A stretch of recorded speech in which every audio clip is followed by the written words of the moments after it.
Достар, қайырлы күн, каналыма қош келдіңіздер. Бүгін алма қосылған сүзбелі пирог дайындаймыз. Қамырына керек ингредиенттер: ұн, қаймақ, жұмыртқаның 4 сары уызы, қант, қопсытқыш және мұздатылған сары май немесе маргарин. Ең алдымен біз майымызды ұнға ұныта отырып, үккіштен өткізіп аламыз. Содан соң майға ұнымызды қосып, қолымыздың көмегімен жақсылап екеуін біріктіріп, майды ұнтаққа айналдыруымыз қажет. Енді жұмыртқаның 4 сары уызы, қант және де қаймақты бір-біріне қосамыз, ал қопсытқышты ұнға салып араластырамыз. Енді екі массаны бір-бірімен біріктіріп, жұп-жұмсақ песочное теста жасауымыз керек, яғни үгітілмелі қамыр дайындауымыз қажет.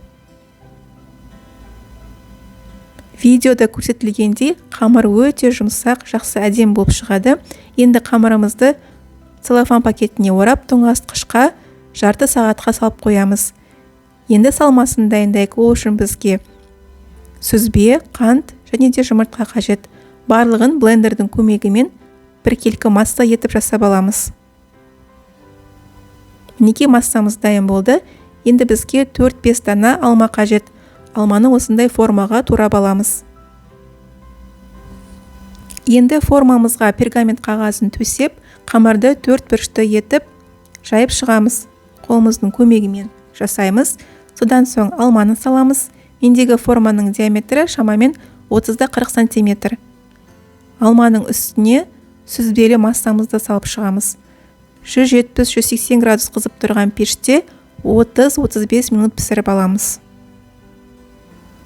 Енді меренганы дайындайық. Ол үшін бізге 4 жұмыртқаның ақ уызы және 150 грамм қант қажет. Қантты 3-4 бөлікке бөліп, жұмыртқаға салып, әппақ масса болып көпіргенше миксерлейміз. Мінекей массамыз дайын болды. Міне 30 минутта біздің пирогымыз дайын болды. Енді меренганы салып, шамамен 10 минуттай духовкаға салып пісіріп аламыз.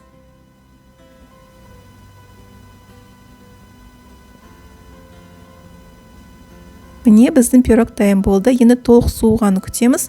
Содан соң формасынан босатамыз. Видео соңына дейін қараған болсаңыздар, лайк басып, комментарий жазып, каналға тіркелуді ұмытпаңыздар. Сіздермен бірге болған мөлдір, сау болыңыздар.